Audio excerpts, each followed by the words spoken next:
Shanti.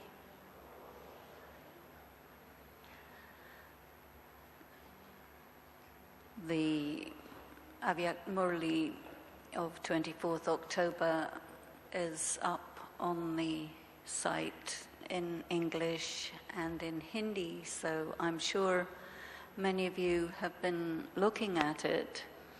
And I'd like to begin this evening by reading just that small section in which Baba spoke about increasing the power of the mind to transform the atmosphere and the attitudes.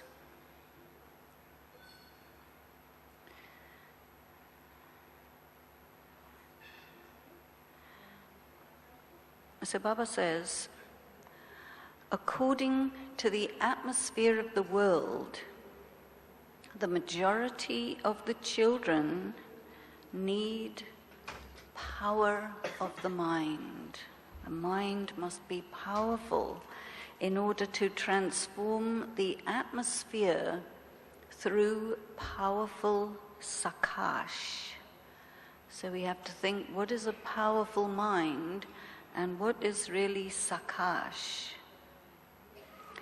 Increase the power of your mind, and with this mental power, it is essential to pay even greater attention to transforming the influence that prevails at the present time. At the present time, instead of using the power to listen and speak, you need to change other people's attitude through your attitude. Bapdada saw that you need to increase transforming other people's attitudes. So these words are the essential ideas that Baba is communicating to us, and this Murli was specially for the double foreigners. So there is this word atmosphere and also vibrations. So in Hindi you get the word Vayumandal and Vatavaran. So Vayumandal, if you break it down, you get this idea of the circling air, which is charged with thought. The air that is circling around you, charged with thought, creates the circumstances which influence how people feel. And this is what Baba wants us to change. Now, an atmosphere or a vibration, how is that created? It is created by the activities that are going on and how the majority of people feel about those activities in terms of their emotions. And that means what negative emotions does that activity trigger within them, which amplifies the atmosphere. I think an example of that is panic. Traditionally, the example that's given is fire in a cinema, and everybody rushes to one or two exits and gets crushed because of this panic that arises. And when Baba's talking to us about transforming the atmosphere, it means that we should not be influenced by what other people are thinking and feeling. So when Baba breaks down the different elements of consciousness, and we have in Brother Jagdish's book It's one of our very old books, which is called Illustrations of Raj Yoga. Do you remember that book? It's got a picture on every page and an explanation next to it. One of those pictures, which is very interesting to me, is called The 6 Aspects of Consciousness. So one of those aspects, the kind of the background aspect, is smruti, which we generally translate as awareness. What are you aware of? And of course, we need to have the awareness of being souls, and the awareness of Baba being with us, the awareness of our combined form, and the awareness of the knowledge. When we internalize the knowledge, then that becomes our attitude.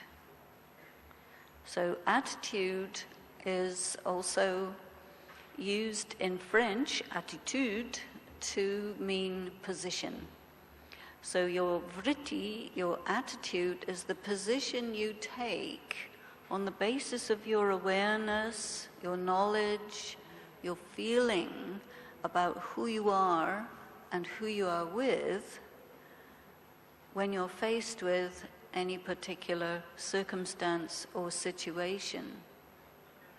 So we, as Baba's children, have been filled by Baba with everything that is Baba.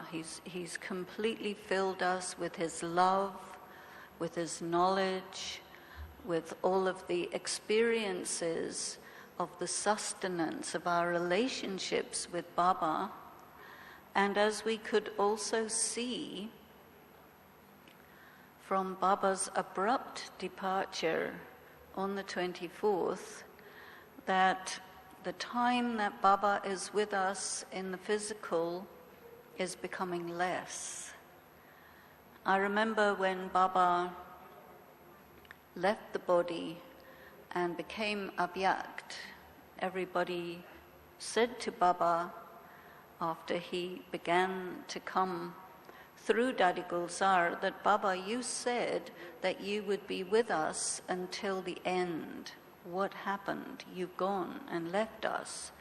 And Baba said, no, I never left you. I simply changed stations. So from the station on the earth, he went to live in the upstairs station in the subtle regions, and there he could circle the earth and come and visit each and every Brahmin at every single Amrit Vela and help whenever necessary. So it was much needed for Baba to adopt the subtle form before global service began. So you can understand the logic of it with hindsight. But now, what we're beginning to hear spoken about in the Brahmin conversations is, okay, Sakar, then Akar, and now Nirakar, the incorporeal stage, which Sister Mohini was mentioning in her class yesterday evening. And so when Baba changed stations, he said, look, when the sun goes down, then the moon and the stars become visible. And further, when the full moon is there, then the night sky is so powerfully lit up that you really don't see the stars. But when there's only the stars in the sky, then they become very visible. And so perhaps we could understand that Baba has filled himself into each and every one of us so that he can be experienced and transmitted through each one of us in order that others can feel Baba and experience Baba. And in this passage, Baba said, people are not so interested in listening to what you have to say, but they want to feel something. Because people will trust the genuineness of the feeling that comes from a person. So Baba wants us to radiate and transmit all of the qualities of him that he has poured into us, and so that that can fill the atmosphere. So when Baba says, according to the atmosphere of the present time, what could he be meaning by that? We can interpret it in a number of ways, but one of the aspects of the atmosphere is the attitude of the world towards the Brahmakumaris. Now, Brahmakumaris are well known, and we have expanded a great deal since the days of Dadi Prakashmani. The number of centers when Brahma Baba left the body was something around maybe 100, 150, and then through the time of Dadi Prakashmani, we went to 120, 130 countries and maybe 9,000 places where Baba's service was going on. That's a huge expansion. And now I think it's the time for us to go deep. People want to really feel this, to find out if it's real, if it's genuine, because as you know, from various different scriptures, whenever God comes to express himself physically in this world, there are many, many false gods to distract people from the real one. And of course, Baba is extremely subtle. Baba is incorporeal. Baba is the ocean, but not in terms of size, in terms of intensity. The ocean of peace, the ocean of happiness, the ocean of love, the ocean of purity, the ocean of light. And people need to feel that. Atmosphere is created not only by action, but by thought. And Baba has been telling us for quite some time that he wishes us to have no waste thought. And we've been putting our hands up, saying that we will definitely not have any more waste thought. And every time he asks us, we continue to put up our hands and say we will definitely not have any more waste thought, but somehow he still finds it necessary to ask us. So why is waste thought a problem? Is because it goes into the atmosphere and pollutes the purity of the spiritual atmosphere that is created when each of us are aligned in thought. I remember it must have been 1995 when we did an experiment in Global Retreat Centre in Oxford in UK, and 8 of us, 6 brothers and 2 sisters, the other sister was Sister Jayanti and myself, and then 6 brothers, we had 7 days together. And we experimented with churning the knowledge that is contained in the 7 days course, which is all the knowledge. And we spent the entire day together, each one presenting a different aspect of the course.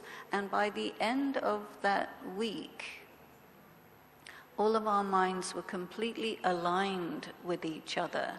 And we found that we could feel each other's thoughts, and that we could collectively have a thought, and whatever our thought was, it would happen. And this experience made a very strong impression on me, because I understood that this is really the power of the mind, when several minds are aligned with each other through the application of Baba's knowledge. So Dadi Janki, as you know, has been also experiencing on an individual level, because her mind is all the time occupied in churning the knowledge. Because, as you know, she speaks pure Gyan, which means that she thinks pure Gyan. When she's not speaking, she's thinking. And she has also found that when there's nothing else in the mind, no concerns about past or future, letting go of things that arise second by second, then she can have a thought and it will happen. This is what she has been telling us. So it seems to me that we need to really think deeply about thought and about pure thought, and the contrast between pure thought and waste thought. And we also, I think, need to think about our disciplines. We have many different words. We have maryadas, we must follow maryadas. We also have niyam. Niyam means disciplines. And one of the ways in which I look at all of this that we are doing is as a very elaborate ritual. And I have had the opportunity to observe some of the very complex rituals in different temples in India that go on for a long period of time, many different varieties of rituals. And these rituals also create an atmosphere. Baba has been talking in the Sakar Murlis about the yagya in which the horse is sacrificed and a kingdom is attained.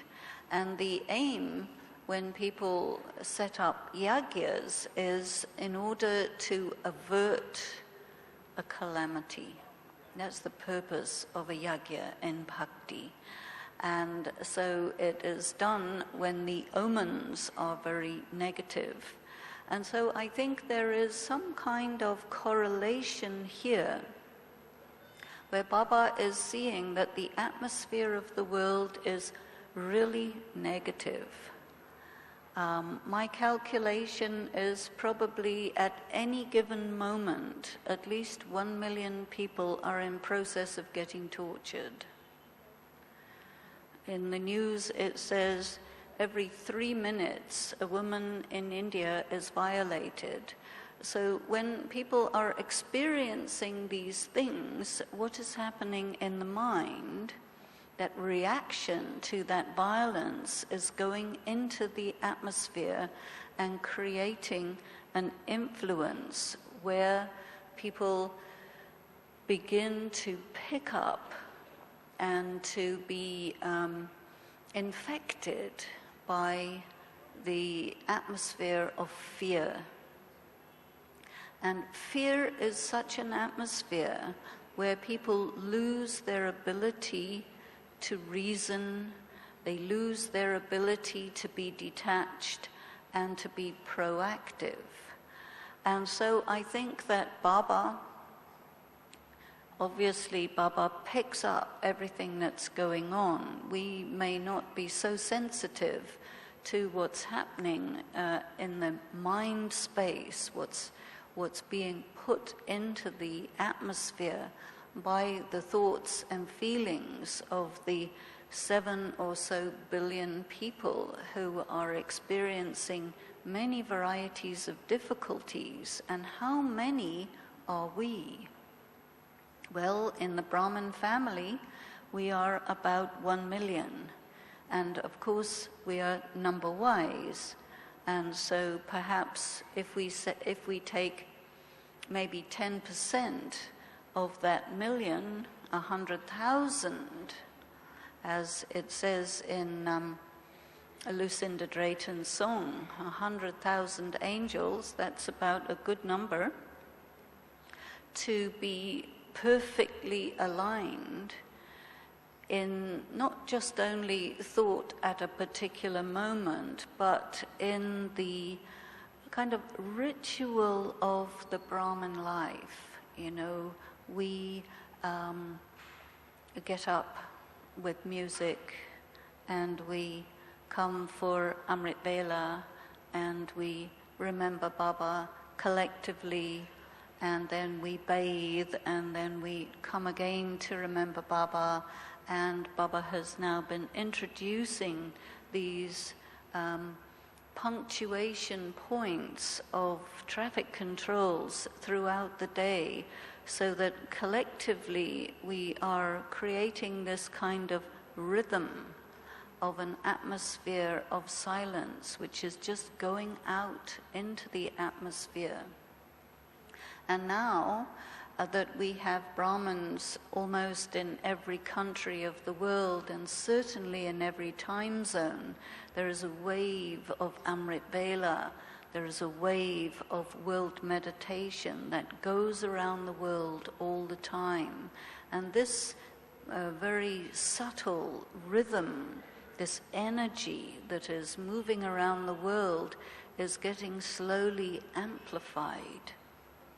One of the things I have found myself talking about when I'm with different groups that I meet is to see this gathering of souls as a rosary.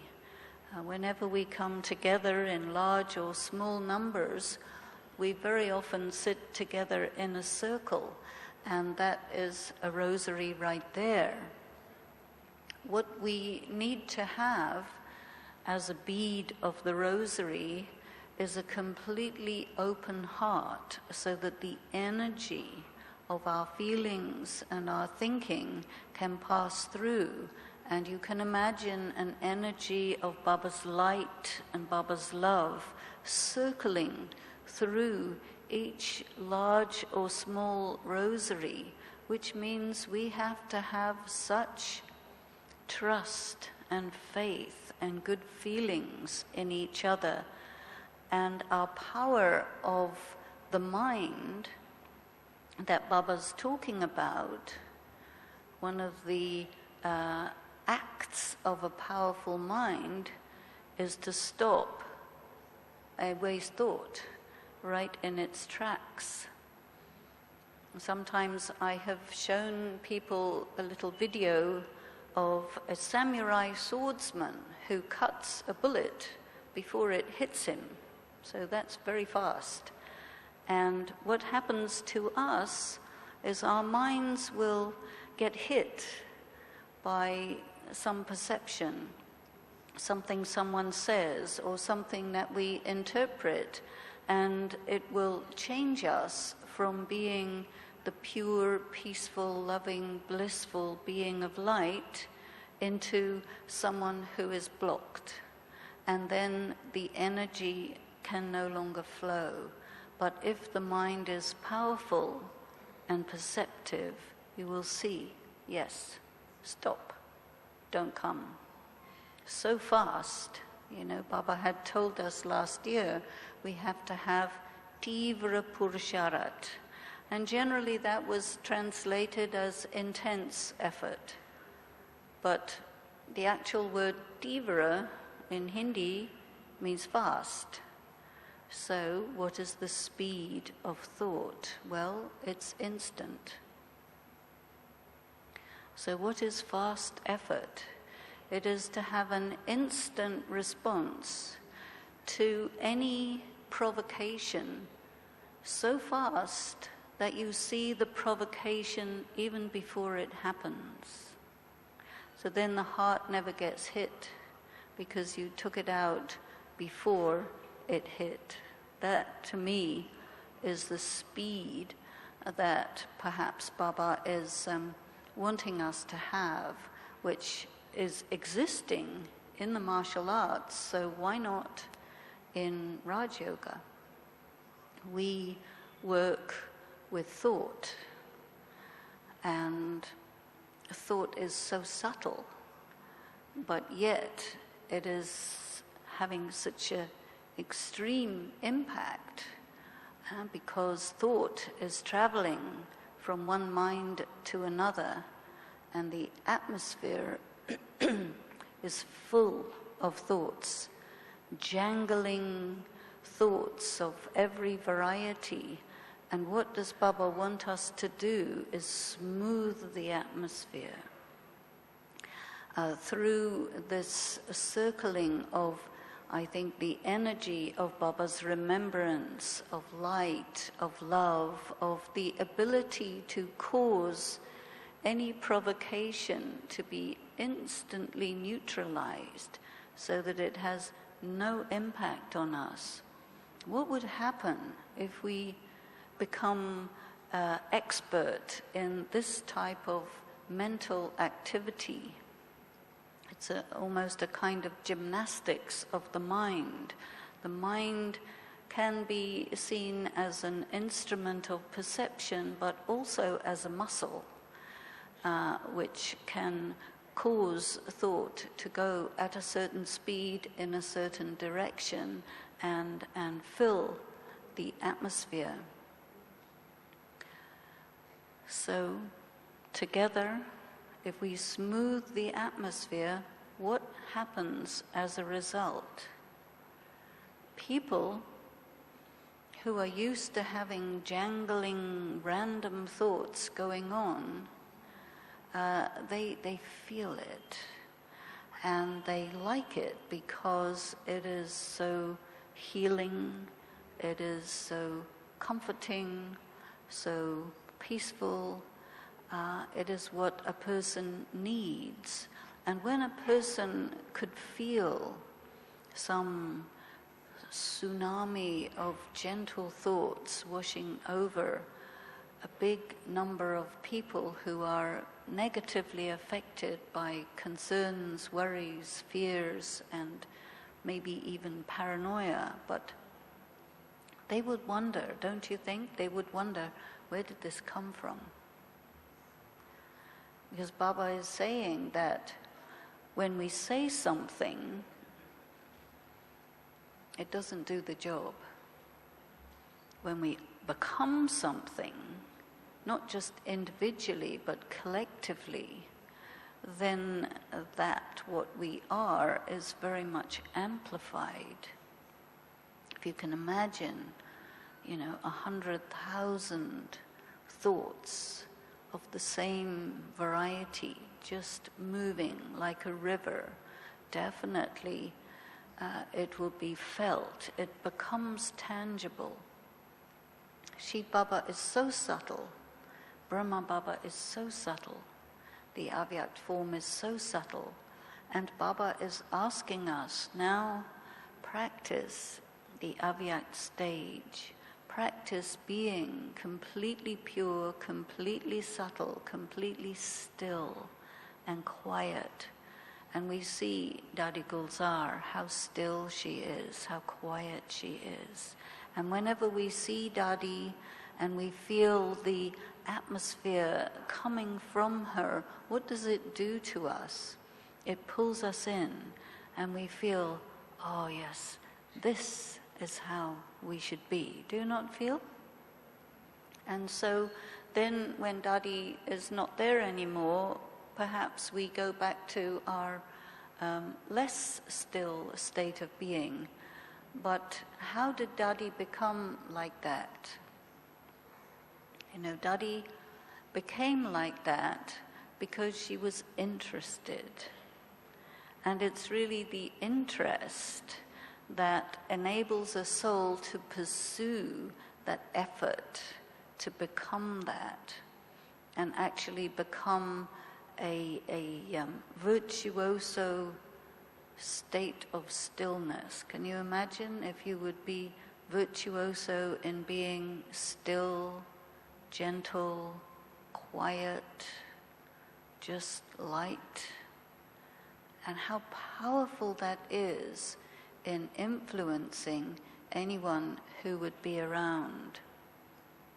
So it seems to me that Baba really wants us to absorb him and to retransmit him individually and also collectively. It is really the collective absorption of Baba's qualities that creates an atmosphere that could be perhaps so loud, so strong, that which is completely imperceptible becomes like a roar of quietness.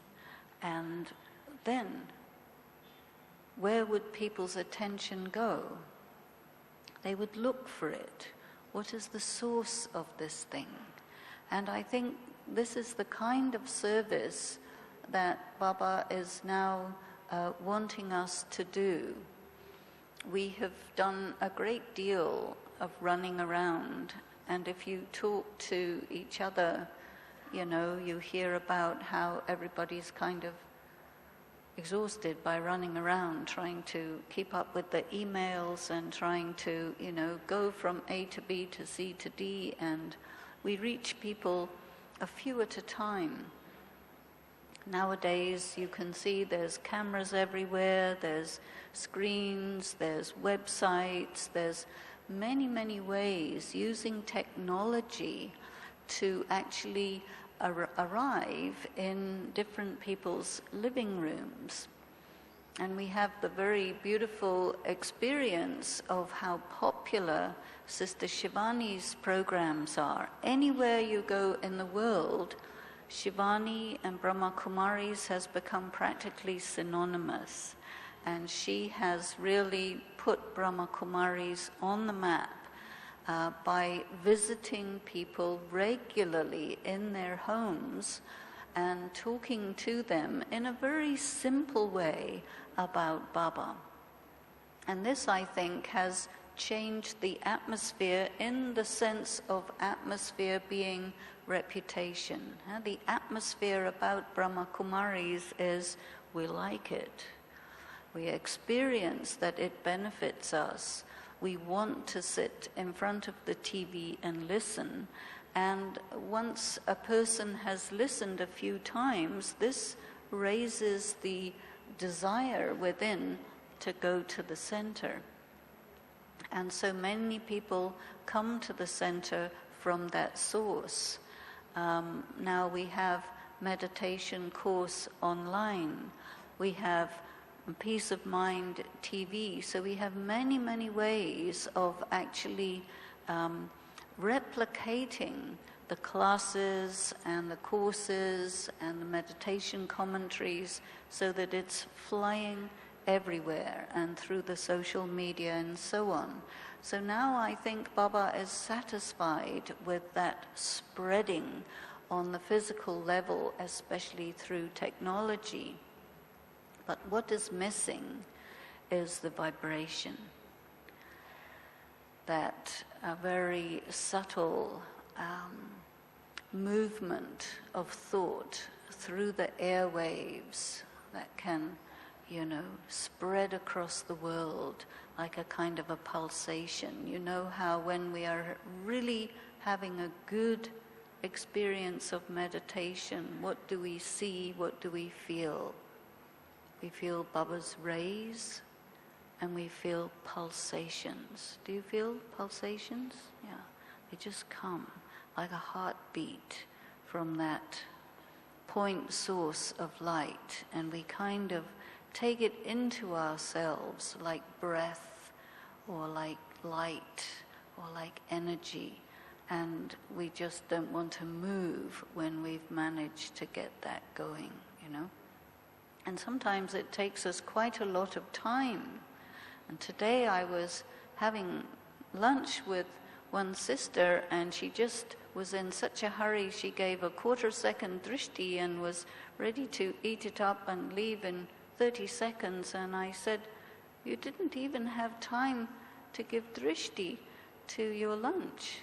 And she said, yeah, I'm going to do it again, because we just have to take time and with our mind, with our intention, slow ourselves down from this rushing of activity that is now the speed of action in the world today, and really bring everybody to that gentle, smooth pulsation that is this rhythm of Baba.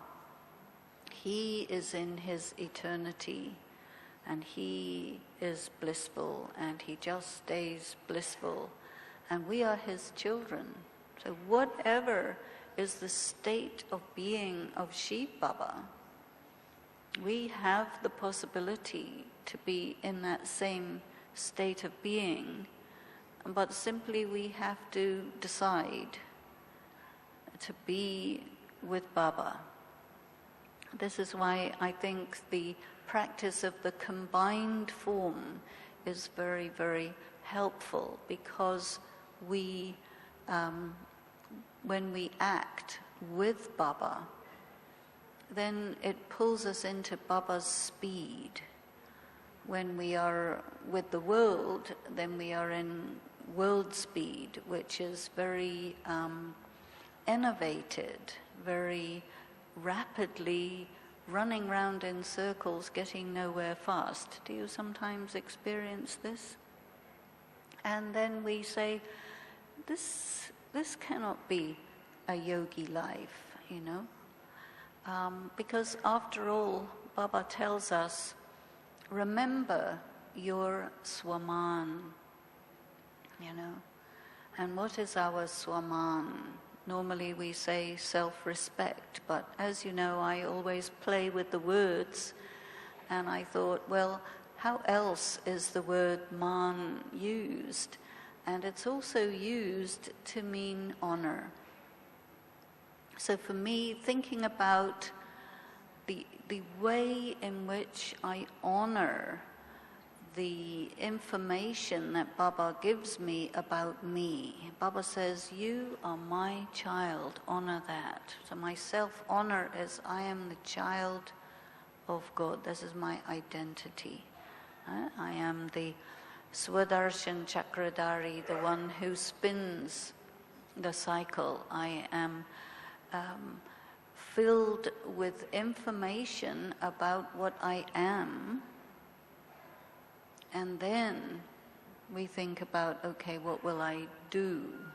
But being in our Swaman is really being closer to Baba, because Baba, he says, I am, akarta, I don't do anything. Nothing happens to me, I just am. This word Om meaning I am, when it is applied to Shiv Baba, he just is. And he just gets things done by the awareness of who he is. So when we place ourselves in company with Baba, in relation with Baba, as we heard in the morning class, Mera Baba, just only one Baba for me, that is the only thing that is mine. Everything else is surrendered into the fire of the yajna. What is that fire? It is again something which purifies. And so you put everything into the fire, and the fire itself creates an atmosphere.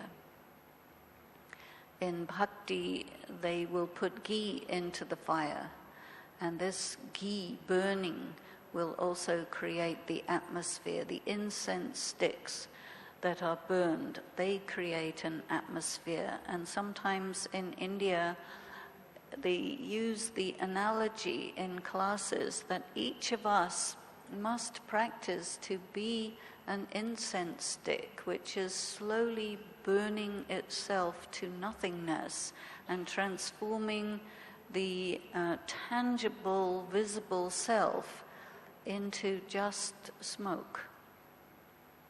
making ourselves from solid into something more ephemeral, like vapor, and just filling the atmosphere with our being. And our being itself is becoming transformed from Baba's influence, from Baba's input. We take in the knowledge and we absorb it so that we feel it. Then it becomes part of our blood, and then it becomes our nature and our sanskaras. And gradually the old nature, the old sanskaras fade away, disappear, and we become someone else, someone different. And this operates even on the simplest level of day-to-day life. How we keep our room. Do you keep your room neat, clean, tidy? If not, the ants and cockroaches will come. Definitely. How we keep our things. Do we have more than we need? Or do we keep discipline of having exactly what we need for the duties and tasks that we have to perform, nothing extra? We keep light.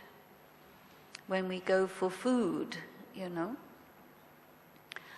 do we take what we need to eat, or do we take more than that or less than that? If we take less, then we can go and get some more, But if you take more than you need, and then you find that, well, you have to throw it away, then even that creates an atmosphere of waste, of neglect, of negligence, of not paying attention to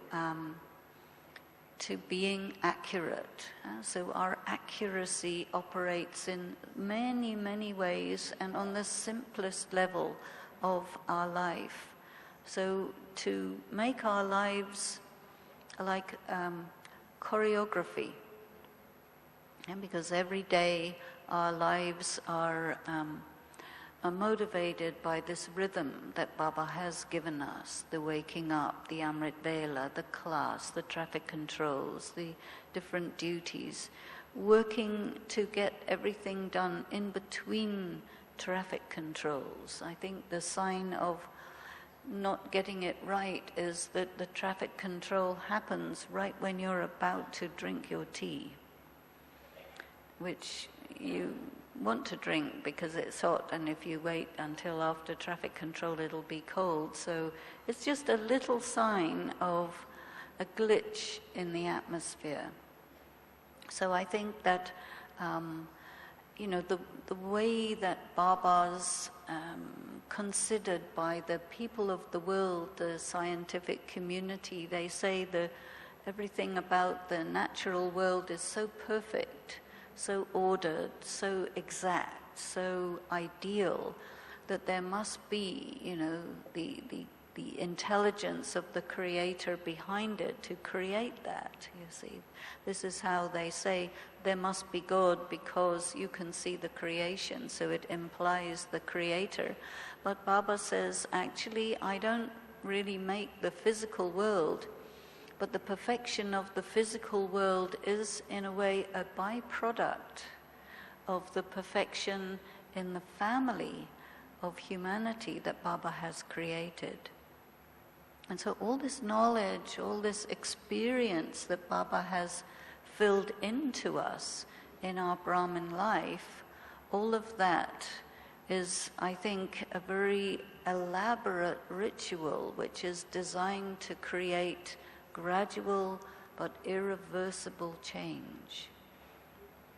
And then we become what we wish to express when we speak about service. But the message, when people experience that we are those things that we say, means that really actions speak more loudly than words.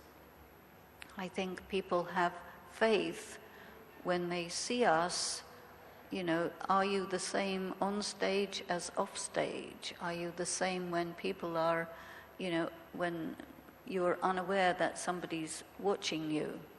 This is why I think that security cameras are a good thing, because all the time somebody somewhere is watching us, so we have to be so aware. And of course here you're sitting there and the cameras are going by and you can't fall asleep, yawn, sneeze, blow your nose or whatever, because the whole world will see, And so we have to be very conscious.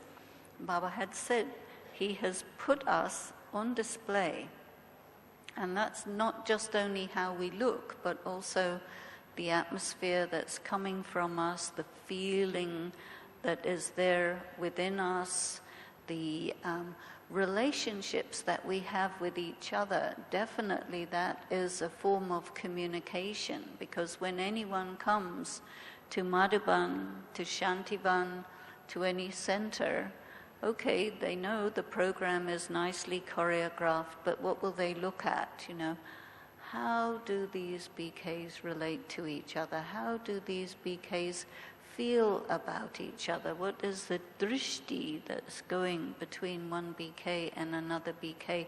It is really this that is much more convincing than the things that we say where we are intending people to listen to them. So I think that that is all part of the atmosphere that Baba is talking about. And this is something that is also called truth. Truth in Hindi, we in our national coordinator and center coordinator meeting, we were talking about Sat Chit Anand, and Dadi had done so many classes on this. But Sat, meaning truth, also has this meaning that it persists. It's the same, it doesn't change. And then we know it's real. So I think that when we are in our soul consciousness and with Baba, then that persistent, continuous vibration and movement, that rhythm of that original stage, which is embodied in the incorporeal form, that is what people can trust. And this is what is also interpreted as this is true. And we even say, we use this expression, are you being true to yourself? And it is said, it's a very ancient saying, to thine self be true. That is the deep honesty that makes Baba pleased, and that is the truth that Baba is always in. So if we can be in that same truth and be true to each other and true to ourselves, then I think maybe that decision, that discipline of the mind that says, this is the most important thing that I must put my mind to being true to myself, to being right with myself, then I can really be an instrument for Baba. And Baba's service can happen at that very subtle level. So let us think about this and try to create this what I see as a kind of stream of light that's just passing through all the beads of this rosary. Because when you see the BKs from here, what do you see? You see a white background with little heads all over it, which are like beads, and strung together with this string of light and love and sweetness that creates the rosary, which later on becomes the soul world, which is like an elaborate necklace around the neck of Shiv Baba in Nirvana. Om Shanti.